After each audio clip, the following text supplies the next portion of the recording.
Hello, everybody. This is Dr. Arena Kay for the Divas That Care Network, your relationship mentor. And I have with me a power couple, Dr. Elizabeth Moit and her husband, Freddie Zental Weaver, that I am really honored to be able to call my friends. These people are absolutely amazing. Elspeth and Freddie are beloveds, life and business partners residing in Chicago. They have assisted thousands of couples and singles creating lasting intimacy and fulfillment in their relationships. They are featured on Showtime's documentary series, Sexual Healing, and the Emmy Award-winning NBC show, Starting Over. They are best-selling authors of Sexual Enlightenment, endorsed by world-renowned spiritual pioneer Dr. Michael Beckwith. Elspeth and Freddie have coached billionaires, innovators, and power couples all over the world, shared their intimacy secrets at a global YPO, which is a Young Presidents Organization, conference in the City of Love, Paris, and got nominated as changemakers at the White House-sponsored 2016 United States of Women Summit in Washington, D.C. They regularly present at premier retreat locations such as the Kripalu Center for Yoga and Health and the Esalen Institute. They are also the co-founders of the Tantra Nova Institute in Chicago, where they help singles and couples get intimacy and love into their relationship. I am so happy and so thrilled to have you with me here today. So thank you very much, Elspeth and Freddie. Oh, thank you so much, Elena. It's a pleasure. Thanks. Great to be here. This is wonderful. Now, I think just we should get something clear to our listeners here. When people hear about Tantra and Tantric love or sex, they just think maybe some weird practices or Kama Sutra or something. Would you please elaborate a bit more about what is this actually? What is tantric intimacy or tantric love? Sure. So we're Tantra Nova, Tantra New, and there are many variations of Tantra. What we've done is we've taken the yoga of Tantra, which it was one of the original yogas of the energetic body. And if you look at science, it's all energy. We're just a denser form of it in our physical. Right. But the emotional piece, the spiritual, the experiential piece, and all of that plays a part in how we experience and move in our life. So, and we've also integrated it with the Western approaches to transformation in terms of the psychological piece of language, generative language, how we create our reality in language, how we discover ourselves in the creative process in music, movement, and art. And we've culminated that into our own curriculum, which we have written about in our book, best-selling book, Sexual Enlightenment, and we have been doing in our seminars all over the world for the last 18 years with thousands of couples and singles, as you mentioned earlier. So what really the work is about is transforming a lot of the stuff that is stuck for us in our life, like I want a relationship, or I want to stop arguing with my wife, or I feel bored in my relationship, or I want a relationship, or work that's inspiring, or a place that I love being in, things that we want to create in our life. So the transformation to creating them. And there's pieces that we don't see about why we keep giving ourselves what we're getting when we get to that we are responsible for everything in our life. So what we do with all of the integration of everything that's unique in the transformational process as Tantra Nova is we're working consciously with sexual energy. In addition to all the other things we do in our 3-day workshops, part of the work is learning how to work with your sexual energy in a way that opens something up that we don't normally see. As an instance, when we're in our sexual energy, whether you're doing our work or not, we're more open, loving, vulnerable, receptive. Chemically, we're changed. Oxytocin is released, endorphin, serotonin. So coupled with the distinctions that we teach in terms of the belly breath, how to breathe consciously, and we can talk more about that later, becoming what we call the witness or the observer of the thoughts and conversations that shape our opinions and thoughts and meaning in life, coupled with an awareness of energy, and the fourth most important piece, an intention, like the thing that I want to shift. What happens in the sexual energetic is we get more intimately, vulnerably exposed to that piece we don't see. And that's where the work is unique in terms of working consciously with sexual energy, and that's who we are as Tantra Nova. And that's kind of a long elevator conversation, but I just wanted to get all that out at the beginning so we can go from there. Yes, I'm sure you can, and I'm sure you will have done this so many times that it just flows easily. I was just wondering, Elspeth, why are you, I mean, how did you get to become the Tantra Nova co-founder? Mm-hmm. Was that always an interest of yours, these, especially working with the sexual energy versus another kind of energy? Actually, no, not in a conscious way. So I grew up in Germany, and I know you grew up in Switzerland. So That's we right. are sisters here in some ways. So I do remember when I was a teenage girl, all things sexual I was very curious about it and explored in a way that, was not to my likings of my parents. But so that has been definitely there for many years. However, that is just an experience as we grow into it. I didn't come to Tantra, unlike Freddie, who got introduced to the Tantric practice when he was a teenager. I really delved into the Tantric practice in my late 40s when I was just very despaired about relationship. I had come to the United States in my late 20s to do postgraduate work in music, went on to get my doctorate in education, and then moved into management consulting and really worked all over the world for 10 years in the 90s. And there came a time when I had gotten really good at the consulting, but was miserable at relationship, because I had this pattern of attracting unavailable men. And while that was exciting at times, most of the time I was alone.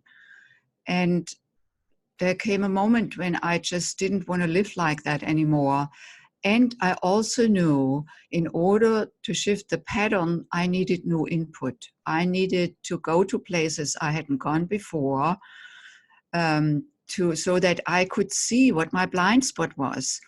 And the meditation and the tantric practice were the places I went to, and then, worked with coaches and teachers. And the tantric work was so healing for me. What I discovered was that I had held distrust towards men. I mean, no surprise, attracting Right. availability. There must be something underneath. But I felt like they were not available. I was so available, but I had fooled myself. The thing was that I was not available. And so what came up in my healing work was, given that the tantric practice really involves the whole human being, Freddie alluded to it a little earlier, the physical, sexual, the emotional love, and the mental and spiritual self. And while I had done a lot of work on my mental, intellectual self and quite a bit of work on my emotional self, I had not gone to my sexual self as an access to seeing something about myself. Now, I didn't come to Tantra to have better orgasms. I already had good orgasms. It was Good for something that you. yeah, but that was it. It was in the search for clearing what was in the way that didn't allow me to have lasting intimacy and love in my life. That was really what drove me. And so what came up, there's a very particular healing ritual that we also teach and that I experienced. And what showed up in that ritual for me was like very vividly the experience of when I was 18 years old. I had a boyfriend at that time, my first love, like between 16 and 18 years old. It was just like pure bliss. And then he asked me to have intercourse when we were 18. And I was not really ready for it, but I said yes anyway. And it was incredibly painful. I had to go to the gynecologist. The bill from the gynecologist went to my house. My dad opened it, and all hell broke loose. And that was a time when I felt so alone, so not understood. And when I withdrew into myself, so I armored myself, figuratively speaking, because it was very painful, because shortly after that whole intercourse scene, the boyfriend left. Yeah. And 2 years, huh? Yeah. And given that this relationship was really my refuge, when he was gone, there was nothing, because I didn't share. I mean, my parents knew about the relationship, but I didn't share him with, in my family. And so in my aloneness, in my despair, in my pain, I, made this decision, this nanosecond decision of that men are never there for you when you really need them. And that was the interpretation, the decision that lived in the background then throughout my adult years, me not knowing about it. So no wonder that I attracted an availability, Right. because how could I trust unless I was going to work through that? So through that beautiful healing, what opened up was deeper trust in myself first, because that often goes first as well, because why did I let it happen? Why didn't I say anything? Like as if it was my fault. And then deeper trust in men in general. And then 6 months later, my beloved Freddie came into my life. And I, without that clearing, I don't think I would have seen him. Like he was not the typical guy that, anyway, clearings of that kind can open up new vistas that were never available to us before. So, and then I already had actually decided shortly before I met Freddie, after I got certified as a Tantra teacher, that I was going to leave the consulting work and assist other women and men and couples, in their transformation around their sexual, intimate, and bliss self. And then you really want to hear how Freddie came to, because this is like to hear for men also, and not only for men, for women, what's possible, how a man can open and transform. For me, it's very meaningful. So, darling, would you share how you came? I would love to hear that, because especially such a masculine man as you, Freddie, could tell guys a lot. I'm sure that they're allowed to be doing this type of woo-woo stuff and being soft and vulnerable and still not feel emasculated. So right. It's important to have the balance. That's a good point in terms of not being emasculated and being connected to, our masculine self, and also being connected to our feminine self. Because at the beginning, when we're zygotes in the womb, we're androgynous, and then for whatever reason, we're decided to be man or woman. And as adults, we have aspects of testosterone and estrogen in our system in different amounts. And as we get older, the whole thing reverses itself. So what we're talking about, though, is how can we live a life that is balanced in the masculine and feminine, grounded in our gender, however that appears to you as well. So, for men, we are, socialized to, hold our cards close to our vest. Don't cry, be hard, be tough. Don't show your weakness. We're in sports, we're competitive. We're denser in our muscle structure. And in terms of our mental thinking, we don't cognate like women who are really designed to listen internally, designed to have a baby and so on. And there's a nurturing aspect, which, by the way, I do think at this point in our evolution, it's time for more of the feminine to rise, or else we will destroy the planet with a lot of the crazy masculine overbehavior. So it's really important for men to start to integrate this feminine listening, and it's not over feminizing. It's basically becoming more present to not being, like in our sexual self, lost in our own lust. It's like we start out, look, ma, no hands, an erection, and we're run by the little head our whole life. So one of the primary edicts in Tantra is for the man to learn to separate ejaculation from orgasm. And yes, it will inform your lovemaking. And yet more than that, it will also inform your awareness of how this energy has us.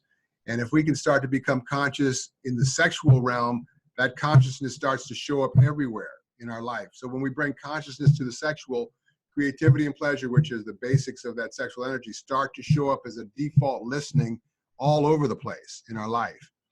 Like you said, sometimes people go, oh, well, that sounds a little woo-woo. Well, it's really woo-woo are single cell amoebas and the universe that goes on for ad infinitum, and that's our lineage.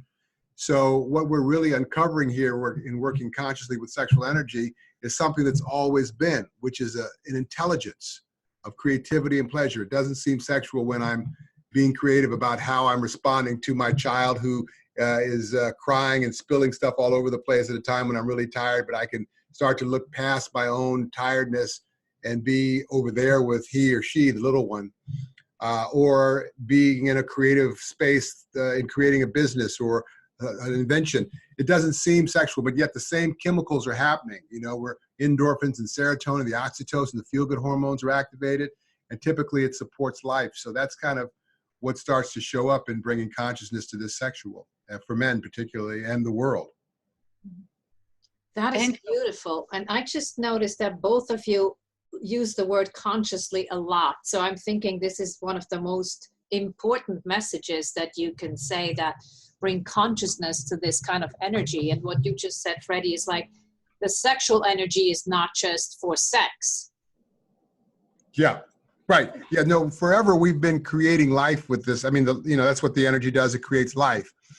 We're drawn to it because it feels good, and then the last 100 or so years recreating with the development of contraceptives. And now what we're teaching, which is old and new, how to co-create consciously with this creative energy.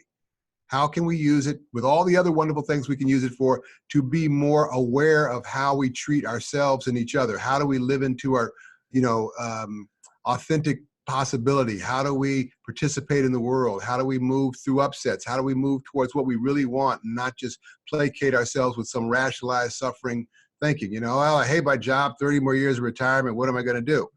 Well, you could change your job, or you could think gratefulness about your job and feel better, and that's what we start to become, if you will, again, conscious of in terms of how we're feeling and living and experiencing this time. Yeah, let me say a little bit something about that, becoming conscious.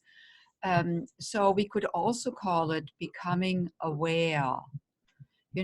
Wherever I'm not aware, I cannot take action.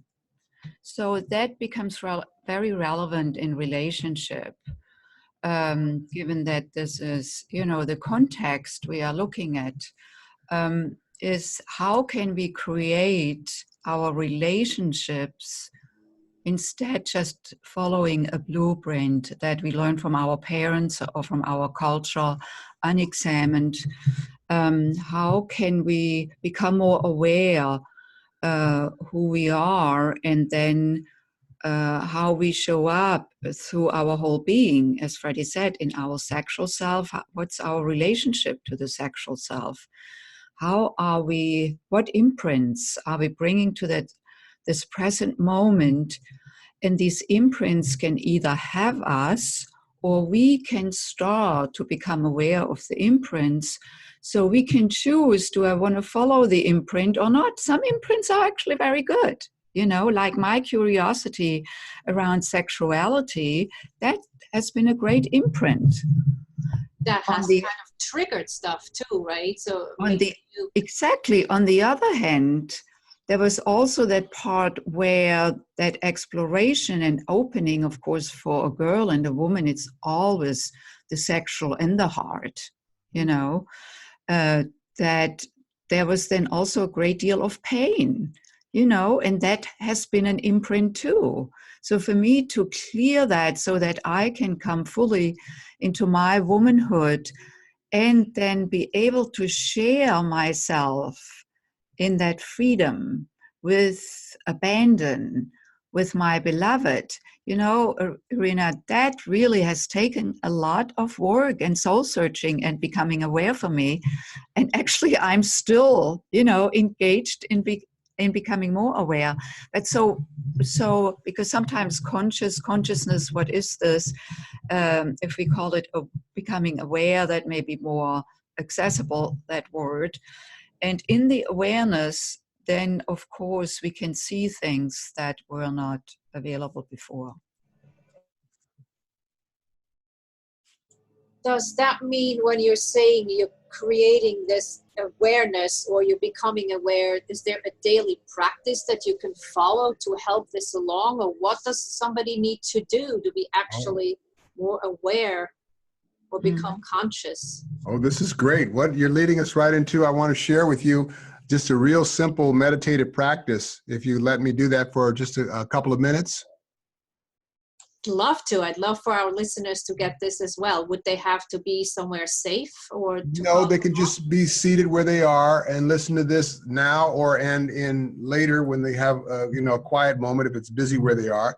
But the practice is a conscious breathing practice. So this is how it goes.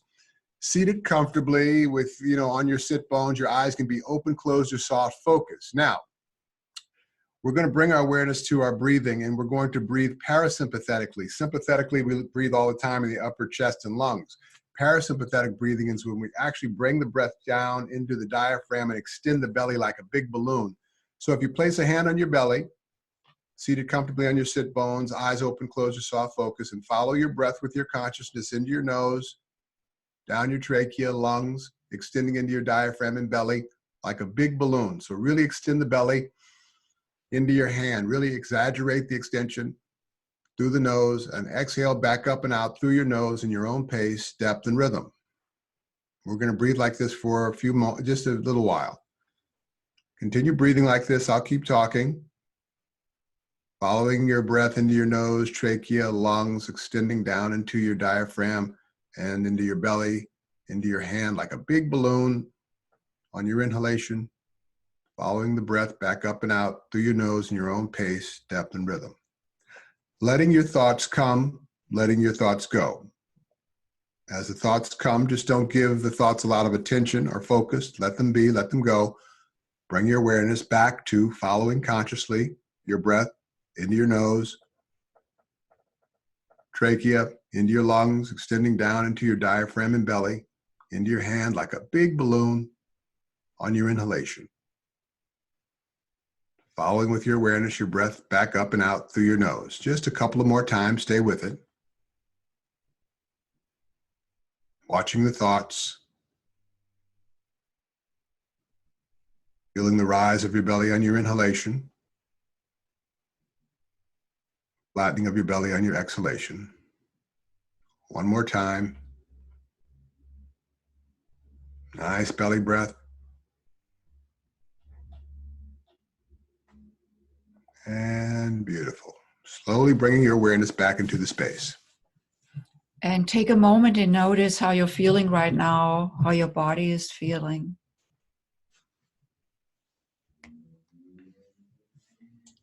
That is beautiful. I just followed right along and I just feel calm and centered after this exercise. Mm. And that was just a few moments. So when we continue to breathe and practice this conscious breathing, it becomes something we do throughout the day all the time. I suggest that you start the day with 10 breaths like that before you let your thoughts get busy and so on.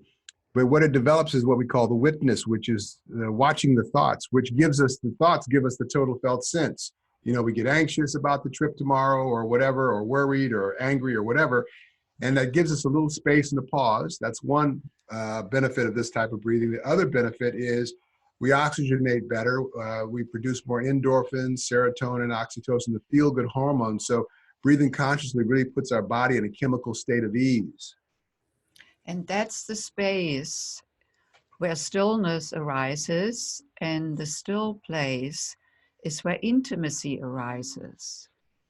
I cannot be intimate or express myself intimately with Freddie if I'm not connected intimately with myself. Like when I'm pissed off at Freddie, it's of course the time when I do not want to connect with him. So coming from a commitment in my relationship to Freddie to stay present, be open, and that our harmony and connection is most important. So I'm not committed to being self-righteous, even when I feel being wronged. I then have an access to myself through that conscious belly breath to recalibrate in the moment And because when I'm connected with myself and calm inside, I can speak with Freddie in a very different way, because I don't come from blame, from anger, from that I feel wronged. I can actually have an open conversation and find out what's going on for him, so that, and share with him what my concern is, but from a place of listening, of openness. And that wants to be practiced. So this is not something that comes automatically to us. We want to practice every day for our own sake, as well as for the relationship's sake, so that we can truly, create fulfilling intimacy and love as a daily occurrence. That is beautiful.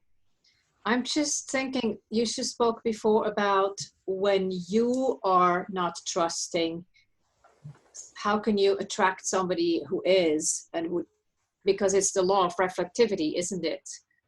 Exactly. So you're saying yourself that it is a conscious choice, though. Instead of wanting to be right, wanting to be mad, wanting to be angry and be righteous and have the other one grovel and apologize, to make a conscious choice of saying, let me center myself again, because it is to the mutual benefit of both of us if I can, from that space, address the issue.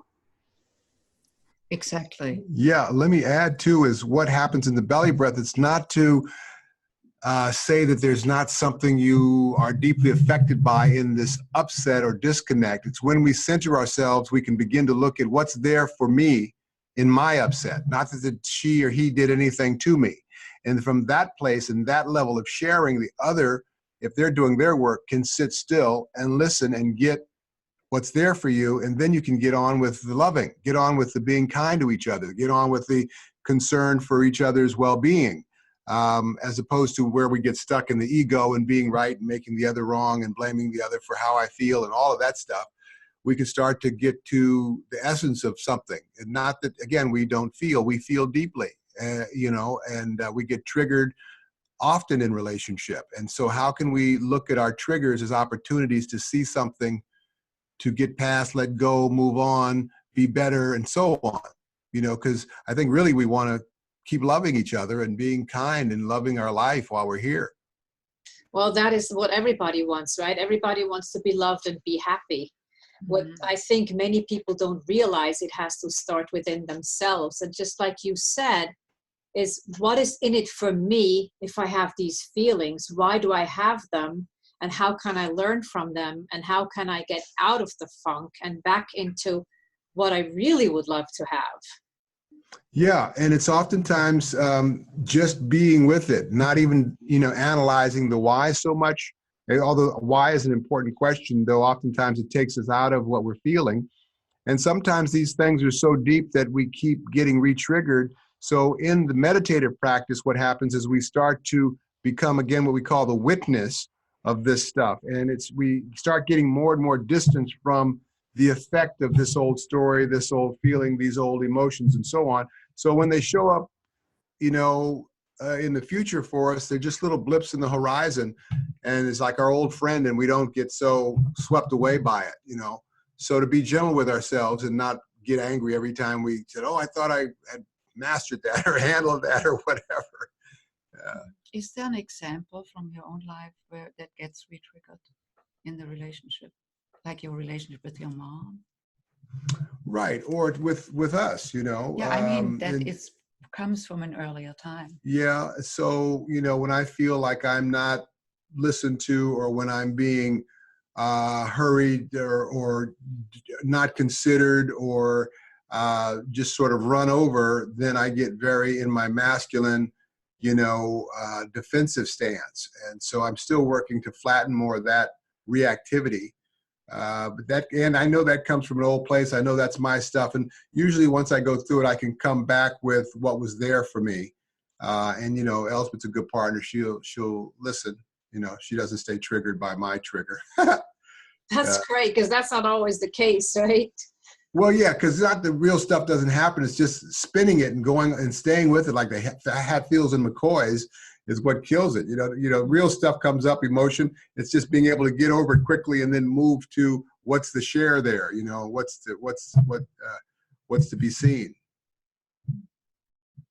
So is that kind of breathing and other practices that you say, meditation and all, is that all part of what you teach or what belongs to the tantric intimacy? That's the foundation. But the next piece is working consciously like that with the sexual energy. But there are various levels, and what we are just touching into is the foundational work that consists of that coming to that still place, because otherwise I cannot even witness myself if I cannot be still within myself. So the conscious belly breath, which opens us up to the witness state of watching our thoughts, watching our emotions, watching the sensations in the body that are correlated to our thoughts and emotions, like I have a knot in my stomach that is connected perhaps with some fear, some anxiety, or powerlessness. And that is related to a conversation I am living in, interpretations I may have about myself. And that is associated with emotion. Like powerlessness is an emotion, sense of powerlessness. And then to learn more about energy as it shows up in the body, as it shows up in emotions and thoughts, because they are all frequency. And then another level to explore into is that we look at what we bring from the past that affects the present moment in our relationship, where we don't have freedom because the past has us. And so we call it clearing the past in terms of what we bring around our emotional and intimate and sexual self. And you probably can imagine, Irina, that can, touch people quite deeply, because in most, that is usually the sexual is not addressed in most forms of transformation or therapy, which I totally understand why it may not, but that doesn't mean that it is not ever present. And so the beauty of clearing the past is that I can actually then be fully present in the moment in my sexual, emotional, spiritual self and share myself like that. So then the third level of learning is to learn more about feminine energy, which is very different from masculine energy. We could also call it yin and yang energy, because it's not just gender-based. There is yin energy in every human being as there is yang energy. We all have testosterone and estrogen within us. So we want to come into the balance of the feminine and masculine within, and then to learn more about how that shows up in relationship. It doesn't matter if it's a heterosexual relationship or a homosexual relationship or transgender or all the gradations in between. Just briefly, feminine energy can be described as flowing, as circular, as capricious. We never know when it's coming or going. It's creative. Masculine or yang energy can be described as linear, directional, intentional, focused, grounded. And of course, even those adjectives, they trigger certain feelings that I can be in my masculine just as I can be in my feminine. So we want to expand that range of expression and then bring this into the relationship so that I can deepen my appreciation and understanding of Freddie and his energy. What we have noticed in working with hundreds and hundreds of couples and singles is that each of us sees actually the other through a filter, particularly in the sexual realm. And so to learn about the other in his sexuality, in his expression of his sexual energy, can open up new vistas for both. There's also something when a man has a woman being with him like that, where she is just there, present, and can support him in his flow of his sexual energy, where he can get himself more fully, and that is where it goes then into where the man learns the separation of ejaculation from orgasm. One is a reflex. Ejaculation is a reflex in the pelvic floor, and orgasm is the energy. So when a man can forgo the reflex, he can learn to channel this wonderful orgasmic nectar without any need for ejaculation. And that is where he can come into power, into feeling himself more fully. And another dimension, which is that he can be and stay more present to his partner. That is fascinating. Is this something men can learn to do? Yeah, it's the foundational piece for men in the tantric practices that lead right to the consciousness. Again, we are just automatic with our sexual selves, run, as I said earlier, by the little head.